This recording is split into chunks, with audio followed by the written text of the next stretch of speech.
¿Se acuerdan? No, no se acuerdan. Ya. ¿Ah? Sí, pues aquí hay uno que está atento a lo que se dice acá. ¿Ah?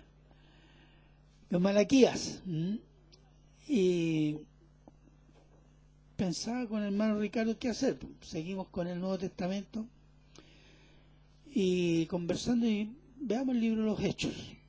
¿Por qué? Porque el libro de los Hechos es un libro, es una narrativa de la transición de lo antiguo a lo nuevo. Y tiene muchas cosas prácticas. Y en el libro de los Hechos hay cosas que son ya del antiguo pacto. Hay cosas de la transición que aparecen solo acá y no son normativas para la iglesia. Entonces, un poco para... Y sí hay algunas cosas que son normativas para la iglesia. Y eso lo vamos a ir viendo cada miércoles. Entonces dijimos, hagamos el libro de los Hechos, es un buen desafío, es muy práctico. Y también nos sirve para aclarar varias cosas que en la iglesia todavía se discuten. Entonces, el libro, el título oficial que está acá dice Hechos de los Apóstoles. Pero antes de introducirnos vamos a orar. Padre bueno, eterno y misericordioso Señor, yo ruego que en el nombre de Cristo, del Espíritu Santo, Señor, guíe nuestros corazones, nuestras mentes, Señor, al entendimiento y al amor a esta palabra y a este libro que está en las Santas Escrituras, Señor. Padre bueno, glorifíquese, Señor, en el nombre de Cristo, con este sermón, Señor, con este libro, Señor, que nuestro corazón sea edificado, nuestra mente fortalecida, para la gloria de su santo nombre. Le doy gracias, Señor, por todo lo que va a hacer y se lo agradecemos en el nombre de Cristo Jesús. Amén. Bueno, Hechos de los Apóstoles. El libro cuando surge, o cuando se comienza a publicar en medio de las iglesias, se llamaba solo Hechos, que sería actos. Esta era una fórmula cuando se hacían las crónicas de un rey pagano, se escribían sus hechos y decía actos. Y esa sería la idea. ¿Actos de quién? Del Rey de Reyes, ¿o no? Amén. Pero un nombre más correcto, porque algunos dijeron hechos del Espíritu Santo por medio de los apóstoles. ¿Sí? Corresponde. Pero una idea más completa podría ser hechos de Jesucristo por medio del Espíritu Santo en los apóstoles. ¿Cierto? Podría ser lo más completo. Y como decía, siempre en esta introducción, es una narración histórica de la plantación y expansión del cristianismo en el mundo pagano. Y este periodo, desde Pentecostés a la llegada del apóstol Pablo a Roma, son 30 años. Este libro cubre 30 años de la expansión del Evangelio, después de la muerte, resurrección y ascensión del Señor Jesús. En este libro tenemos el nacimiento de la Iglesia de Cristo, la predicación práctica del Evangelio entre judíos y gentiles, las batallas espirituales de los apóstoles, la oposición judía, la oposición de los gentiles al cristianismo, con el apedreamiento y la muerte de los predicadores cristianos. Esta narración es el cumplimiento práctico de la Gran Comisión. ¿Se acuerdan cuál es la Gran Comisión? Id y háganse ricos todo lo que puedan, ¿no? Porque esa es la Gran Comisión hoy día, ¿no? Id por todo el mundo y predicar el Evangelio a toda criatura. Entonces, el cumplimiento de la Gran Comisión que el Señor Jesús mandó a sus discípulos poco antes de ascender al Padre. En este sentido es un libro que todos los estudiosos llaman de transición. ¿Qué significa? Que pasa de algo antiguo a algo nuevo. Transición del antiguo pacto al nuevo pacto, de la ley mosaica a la cruz de Cristo, de los judíos a los gentiles, de Israel a la iglesia, del idioma hebreo a todos los idiomas del mundo. Hay en este libro prácticas del antiguo pacto, prácticas nuevas que corresponden a las enseñanzas del Señor Jesús y a las revelaciones que los apóstoles reciben de parte del Espíritu Santo, y prácticas que son solo vigentes al periodo de transición. Es decir, no es un tratado teológico, aunque tiene elementos teológicos. No es un tratado teológico, por ejemplo, Romanos o Gálatas. Son eminentemente un tratado teológico respecto a problemas generales o específicos. Es una narración histórica que habla del paso del antiguo pacto al nuevo pacto en términos prácticos. El autor del libro es Lucas. Lucas es tal vez, por decir, después de Job, sería el segundo escritor gentil de la Biblia. ¿Hay algún otro escritor gentil en la Biblia que no sea judío, aparte de Job y Lucas? ¿No? Son todos judíos. Pero Job no era judío.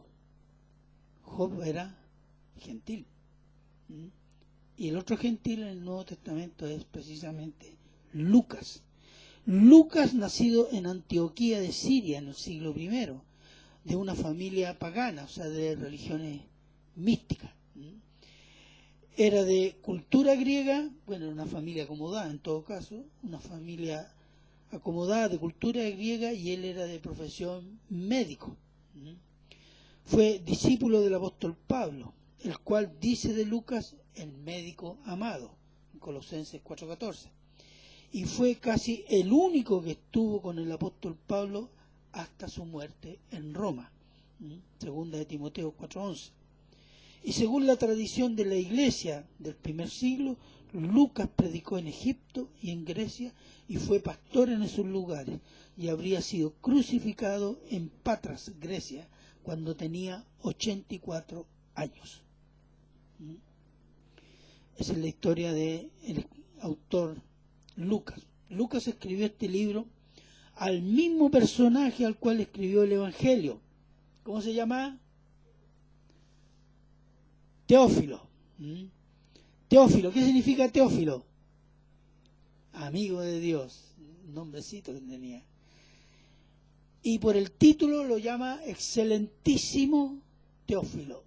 ¿Qué significa? Que era una autoridad romana.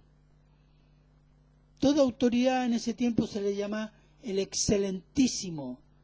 Por ahí también el apóstol Pablo dice Excelentísimo, porque eran gobernadores, eran autoridades políticas o militares romanas.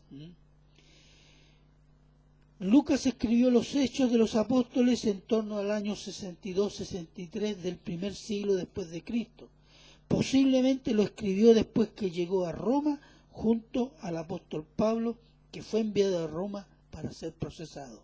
Es decir, ustedes ven el término del libro, cuando lo vean, los que lo quieran leer, deberían leerlo, sí. Cuando termina llegando a Roma. Uno de los pocos que lo acompañó de un cierto punto hasta Roma fue Lucas, y se dice que en Roma escribió esta historia de los Hechos. El libro comienza con el fin de la era del antiguo pacto, con la sanción del Señor y los preparativos para inaugurar la nueva dispensación de la gracia, del Evangelio, de la Iglesia de Cristo. El título del sermón es El fin de una época y los preparativos para una nueva. Hechos 1, del 1 al 5, que es el versículo que leímos, el pasaje que leímos. Versículo 1 dice: En el primer tratado, oh Teófilo, hablé acerca de todas las cosas que Jesús comenzó a hacer y a enseñar. El destinatario nuevamente es Teófilo. Y Teófilo debía ser un hombre también de mucha, no solo autoridad, sino también de recursos. Porque escribir, los escribas, tener un texto escrito, podía ser de la Biblia o una carta o cualquier escrito, el escriba cobraba muy caro, era un lujo. Y Lucas le escribe 2 tratados y no son cortitos. Entonces este hombre debía tener muchos recursos para escribir, para hacerse escribir estos 2 tratados. Después del versículo 2 al 5 tenemos el resumen, un resumen de lo que va a ser el libro. Dice: Jesús comenzó a hacer enseñar, versículo 2, hasta el día en que fue recibido arriba después de haber dado mandamiento por el Espíritu Santo a los apóstoles que había escogido. Es decir, está hablando de que ya Jesús, hasta ese momento él le había escrito el Evangelio, hasta el momento de la ascensión. Y a quienes también después de haber padecido se presentó vivo con muchas pruebas indubitables, apareciéndoles 40 días y hablándoles acerca del reino de Dios. Después de la resurrección, muerte y resurrección del Señor Jesús, el Señor Jesús tuvo 40 días hablando con los apóstoles y los discípulos.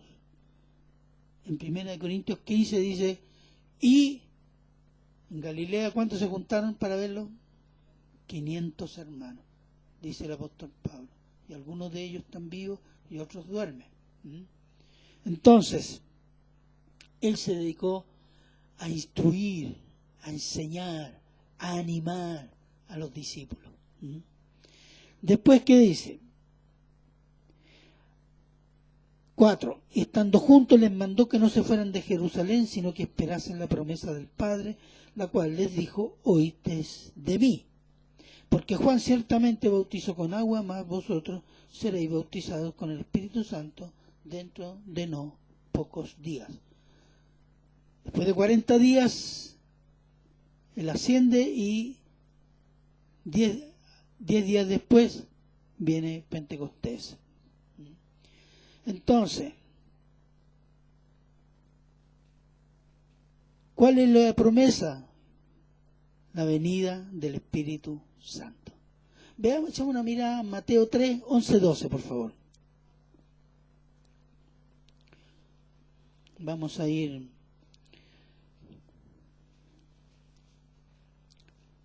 Mateo 3, 11, 12. ¿Qué dice? ¿Ya?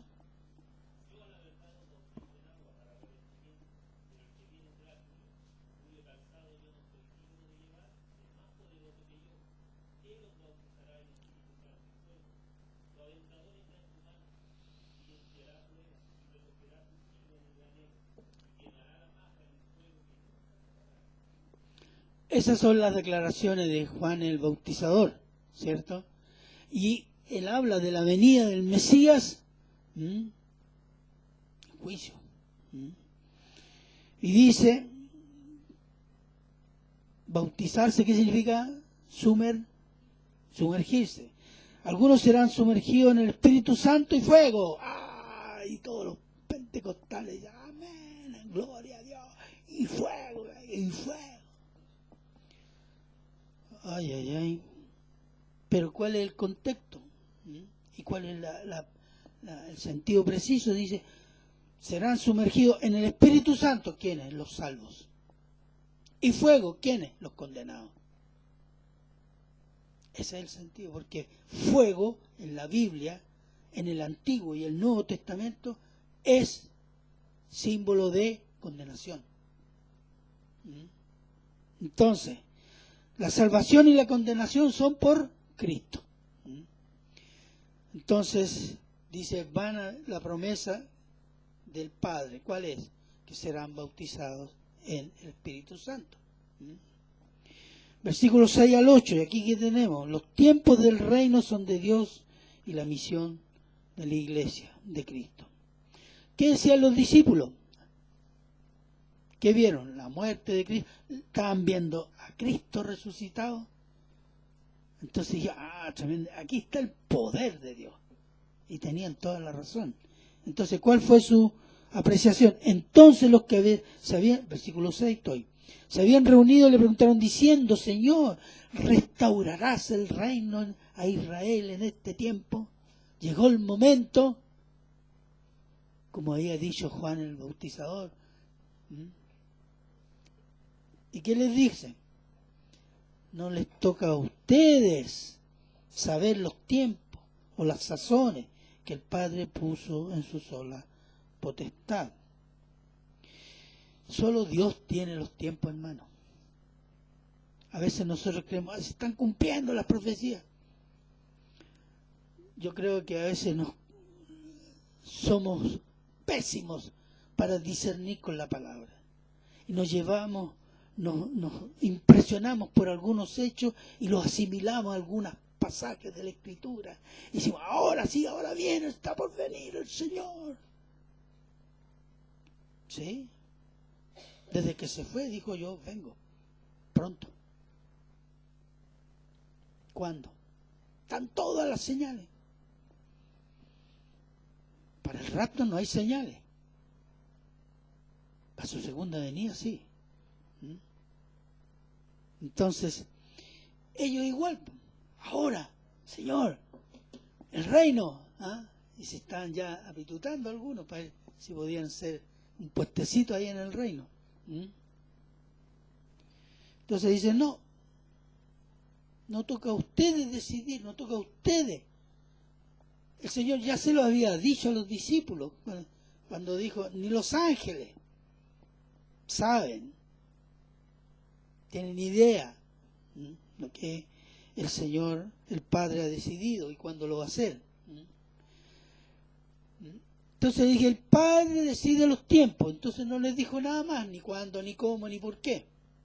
Pero sí les dio un mandato bien preciso, para su tiempo y para este tiempo. ¿Cuál es? Me seréis testigos. Me seréis testigos. ¿Seremos testigos de qué? De Cristo. No de los ángeles, no del Papa, no de la Virgen, no del apóstol de turno o del ungido de moda. No. Seremos testigos de Cristo. Y me seréis testigos ¿dónde? En Jerusalén, Judea, Samaria y hasta los confines de la tierra. Este es el esquema que está siguiendo el libro de Hechos. La predicación en Jerusalén, después está la predicación en Judea, la predicación en Samaria y la predicación a los confines del mundo, Roma. Y de Roma al resto del mundo. Entonces se cumple en el esquema progresivo. Y el poder para ser testigo de Cristo, ¿cuál es? Necesitamos poder espiritual, ¿no? ¿Cuál es? Es el Espíritu de Dios que viene a vivir en el creyente en Cristo. Poder espiritual para conocer a Cristo, amar a Cristo, obedecer a Cristo, vivir como Cristo, hablar de Cristo y ser santo como Cristo. Y no para hacer payasadas diabólicas, como podemos ver en algunos canales evangélicos.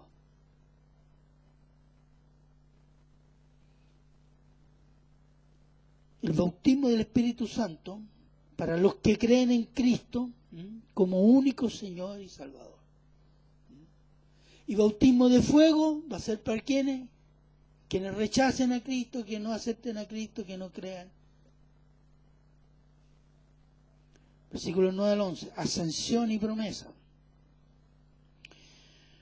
Y habiendo dicho estas cosas, viéndolo ellos, fue alzado y le recibió una nube que le ocultó de sus ojos.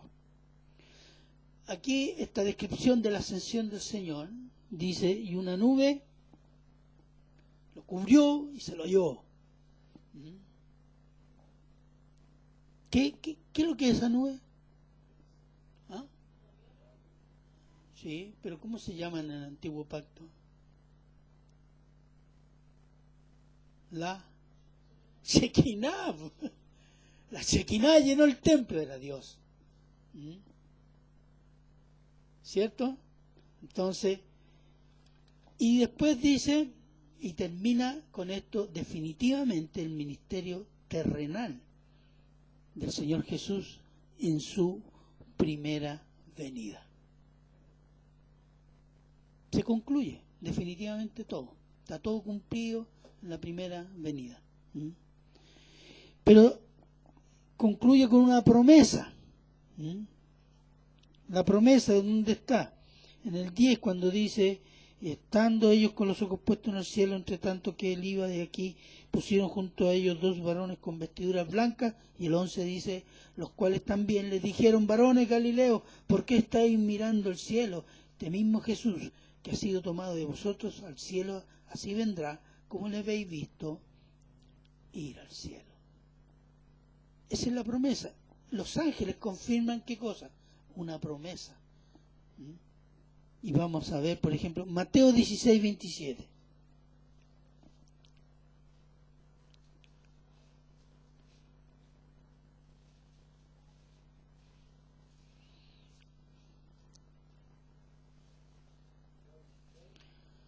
Mateo 16, 27. ¿Ya?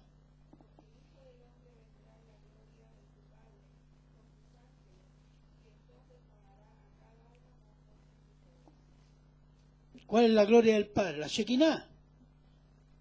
Así como fue llevado, así será traído. Mi Apocalipsis dice, y todo ojo le verá. Amén.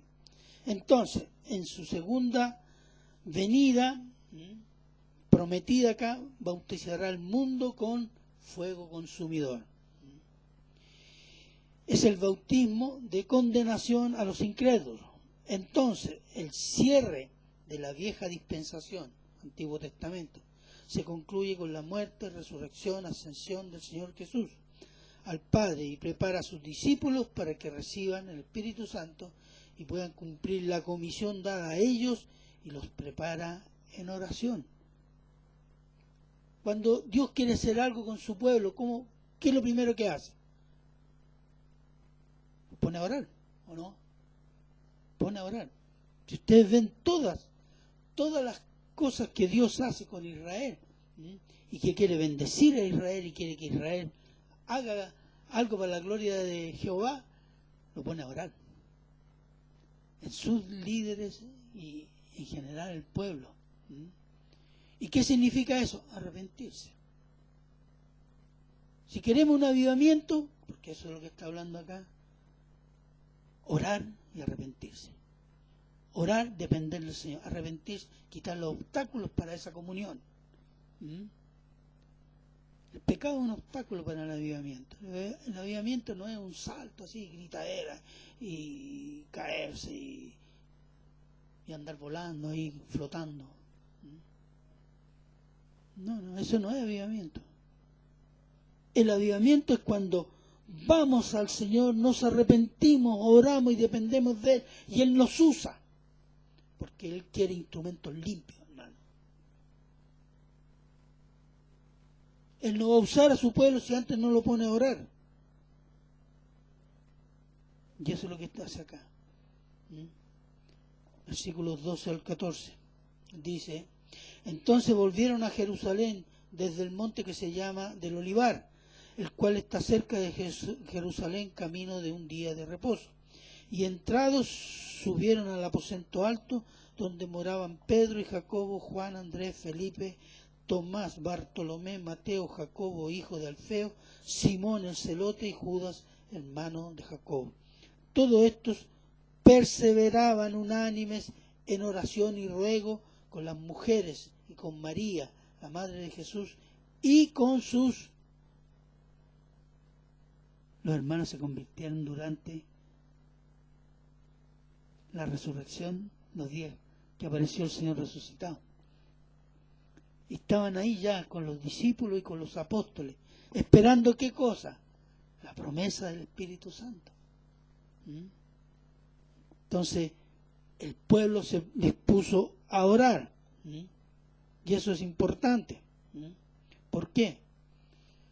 Hermanos, si no disponemos de corazón, no vamos a ser utilizados por el Señor, vamos a ser amonestados. Yo quiero que el Señor me use, aquí estoy, aquí ya, pues Señor. No, póngase de rodillas, comience a confesar el pecado, humíllese. Y dígale al Señor, aquí estoy para que usted haga lo que a usted le parezca bien. ¿Es atrevido eso?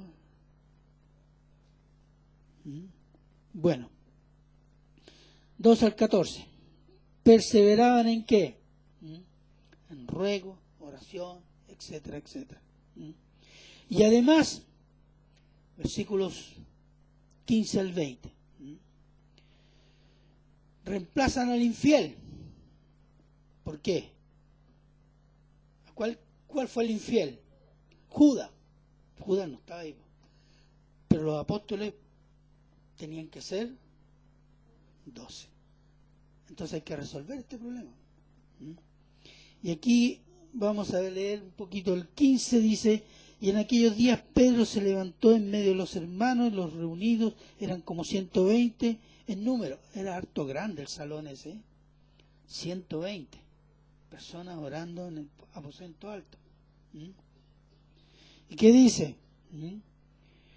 Varones, hermanos, era necesario que se cumpliese la escritura en que el Espíritu Santo habló antes por boca de David acerca de Judas, que fue guía de los que prendieron a Jesús, y era contado con nosotros y tenía parte en este ministerio.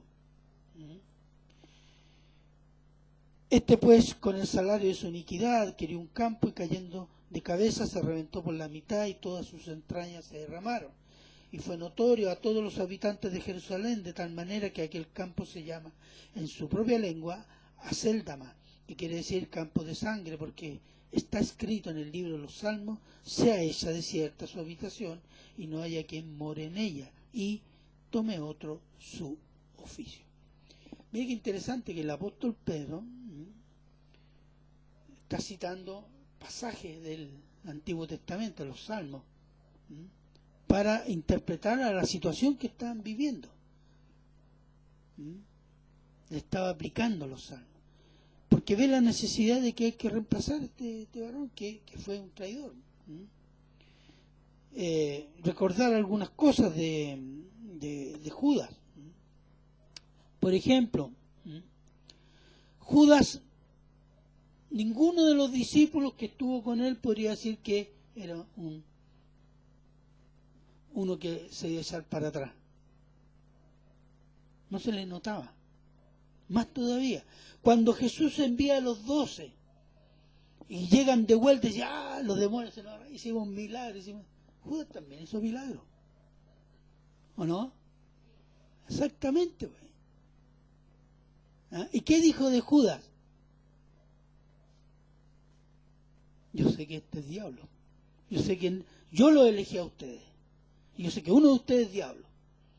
¿Y se refería a quién? A Judas. Entonces, es interesante porque a veces decimos: no, que el pastor, el profeta, el apostoló hizo tremendos milagros. Eso viene de Dios. Judas también lo hizo. Judas también hizo milagros, junto con los demás. Pero el Señor sabía quién era. Y el Señor sabe quién es cada uno de nosotros. Yo no lo sé quiénes son ustedes. Yo los veo acá, todos santos con aureola. Cuando se llevan sus Biblias, la Biblia brilla, así, una luz. Pero el Señor conoce nuestros corazones. Entonces, ¿cómo lo hicieron? Un método del Antiguo Testamento. Primero, 21-22, la condición para ser apóstol. Es necesario pues que de estos hombres que han estado juntos con nosotros todo el tiempo que el Señor Jesús entraba y salía entre nosotros, comenzando desde el bautismo de Juan hasta el día en que entre nosotros fue recibido arriba, uno se ha hecho testigo con nosotros de su resurrección. ¿Cuál es la condición para ser apóstol? Acordemos que apóstol, la palabra significa enviado, mensajero. Y los apóstoles eran enviados personales de Cristo. Enviados personales de Cristo. Él los llamó, Él los discipuló y Él los envió. Personalmente. Entonces, esa es la característica de un apóstol. ¿Existe la posibilidad de que haya un apóstol hoy día? No. El Señor llama a través de ¿qué? Su palabra y a través del Espíritu Santo. Pero no de persona. Al único que llamó de persona después de muerto fue a Pablo. Al único. ¿Y cuándo lo llamó? Cuando iba a Damasco, cayó, vio la luz. ¿Y Pablo qué dice? ¿Quién eres? Yo soy Jesús, a quien tú persigues, Saulo. Y ahí se le cayó el alma a ese hombre. Estoy peleando contra Dios. Entonces, él lo conoció. Incluso él dice, yo no recibí este evangelio de hombre. Yo lo recibí directamente de Jesucristo. ¿Cuándo? Él estuvo 3 años viviendo en el desierto de Arabia. Después que de Damasco lo tuvieron que sacar en un canasto ahí para que no lo mataran, se fue a su ciudad, pero él tuvo 3 años después viviendo en el desierto. Se dice que ahí el Señor Jesús resucitado de persona lo instruyó. Por eso él decía, yo este evangelio no lo recibí de hombre, yo lo recibí del Señor. Y posiblemente se refiere a esa experiencia que está en Gálatas, cuando habla de 3 años en Arabia. Entonces, esa es la condición para ser apóstol. Si alguien se autodenomina apóstol, digan, aquí está la regla. ¿Usted vio al Señor resucitado? ¿Usted vivió 3 años con el Señor? No, entonces usted es un mentiroso. Claro, hermano. Y no tengan miedo, porque usted tiene el apoyo de ¿qué? De la palabra. Aquí está la regla. El Espíritu Santo guió al apóstol Pedro y dice, esta es la regla para ser apóstol. Matías, que fue el que se eligió, era de los que estaba desde el inicio y vio toda la experiencia, etc. Y el apóstol Pablo, el Señor personalmente se encargó de llamarlo, formarlo y enviarlo. Y ese fue el último apóstol elegido, hermano. Entonces, cuando decimos que el libro de los Hechos es un libro de cosas del Antiguo Testamento y cosas de transición que no se van a... Una de estas es esa. El Señor Jesús no se anda apareciendo para nombrar apóstoles. Porque el propósito de los enviados personales de Cristo era implantar la iglesia en un mundo pagano y darles, certificar su predicación con milagros y prodigios que esta gente podía hacer. Y les pongo un ejemplo, más adelante lo pueden leer, y lo hemos leído. Cuando el apóstol Pedro y Juan van al templo y ven al hombre ese cojo, y Pedro le dice, no tengo moneda, no tengo oro, no tengo plata, pero tengo que el Señor Jesús te sane y sánate en nombre de Cristo. Y se sanó el hombre. Y esto fue toda esa gente que estaba en el templo, que no debe haber sido poca, se conmovió. ¿Y qué hizo Pedro?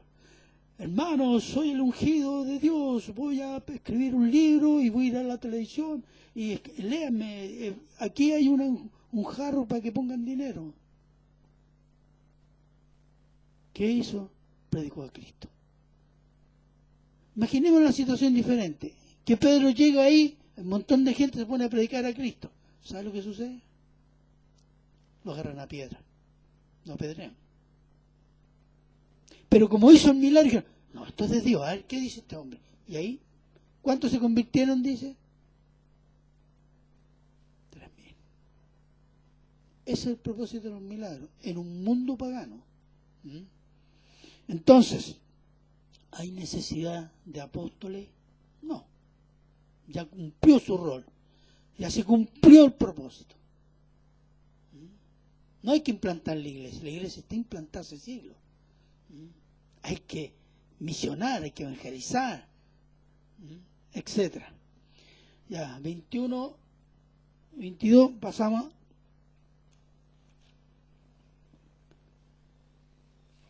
¿Cómo se eligió? Déjeme leerle esto. Cuando dice, 23, y señalaron a dos, a José llamado Barsabás, que tenía por sobrenombre el Justo, y Matías, y oraron y dijeron, tú, Señor, que conoces los corazones de todos, muestra cuál de estos dos has escogido para que tome parte de este ministerio apostolado, de que cayó Judas por transgresión para irse a su propio lugar. Y les echaron suerte, y la suerte cayó sobre Matías y fue contado con los 11 apóstoles. Gracias, hermano. ¿Cómo eso de echar suerte? Se lo jugaron a los dados, no sé. Cachipún, algo así, pero eso es una práctica común. Está establecida, mire, vea Levítico 16, 7 al 9.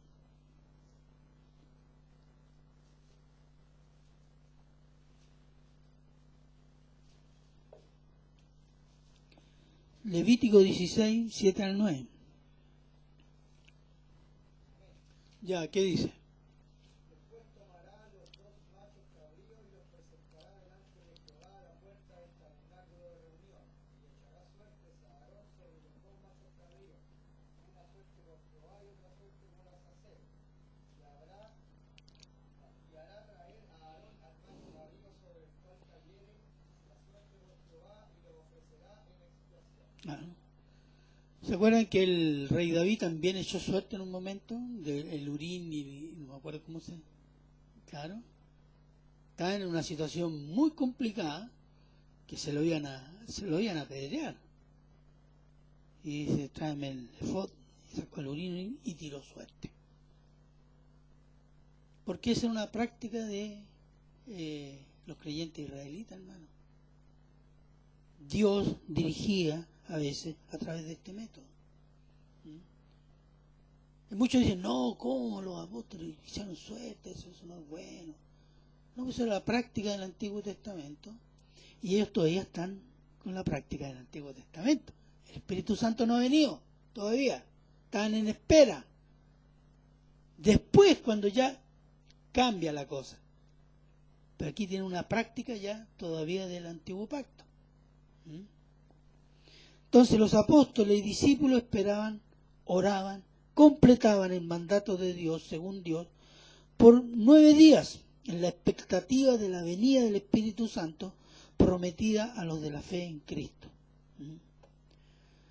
Pero la roca de esa esperanza fue la vida santa de Cristo, la muerte de Cristo por nosotros pecadores, la resurrección gloriosa de Cristo, presenciada por sus discípulos, y por la ascensión de Cristo y por su promesa de retorno a la tierra como justo juez y rey de reyes.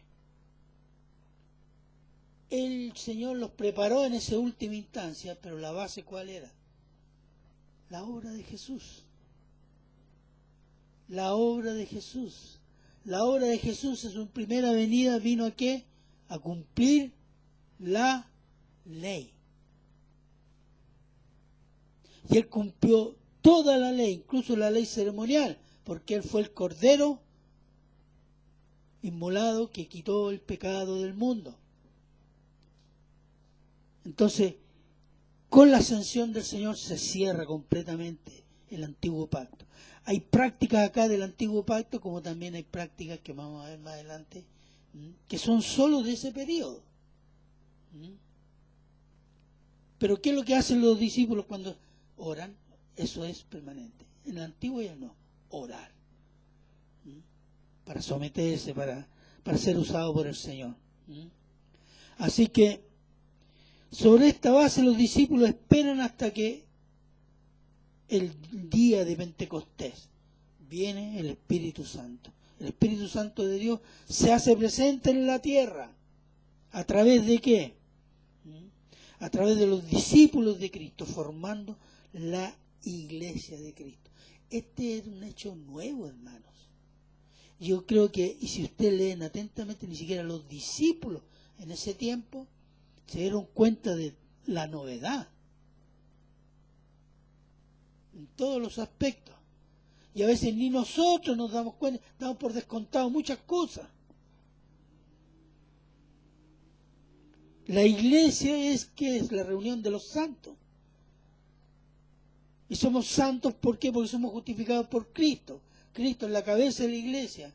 Y la tarea de la iglesia, ¿cuál es? Exaltar a Dios, edificarse en la palabra, predicar el Evangelio. Cosa que no hay otra institución que tenga este llamado. De ese momento eso es lo que tiene que comenzar a hacer la iglesia, la que se forma con esa gente. Y los que van creyendo de generación en generación hasta llegar a nosotros, y los que van a seguir después de nosotros. Entonces, el llamado de Cristo a reunirse, a esperar la venida del Espíritu Santo, es la formación de la iglesia. Ellos esperaban la venida del Espíritu Santo, y el Espíritu Santo ya vino. Ellos la esperaban, ya vino. Para nosotros ya vino. Está aquí. ¿Necesitamos algo especial para recibir el Espíritu Santo? El hablar en lengua se refiere a ese periodo, a la formación, implantación de la iglesia. Pero no entrar en ese tema. Pero entendamos, el Espíritu Santo ya vino. ¿Sabe por qué se lo digo? Porque el otro día vi un anuncio de que una serie de pastores, yo no sé de qué denominación, creo que varias, hablaban de que queremos un nuevo derramamiento del Espíritu Santo. Ah, dije yo, ¿por qué este falló? ¿Este está mal? ¿Me entiendes? Entonces, ¿qué significa? Significa que lo que fue el día de Pentecostés, casi 2000 años atrás, se agotó. Ya no cumple un rol, que necesitamos de nuevo algo parecido hoy día. Entonces, ¿de qué estamos hablando? Se está hablando que Dios se agotó y que el Espíritu Santo ya no puede más con esta iglesia y hay que hacerlo de nuevo. Entonces, fíjate que a veces decimos cosas que parecen muy espirituales, pero en realidad, ¿qué es lo que estamos haciendo? Invalidando la obra y la persona de Cristo. Entonces, siempre hay que tenerse a la palabra. Yo vi los comentarios, gloria a Dios, qué bueno, hermano, estamos orando por eso. Dios mío, dije yo, Dios mío. Nosotros, por la gracia de Dios,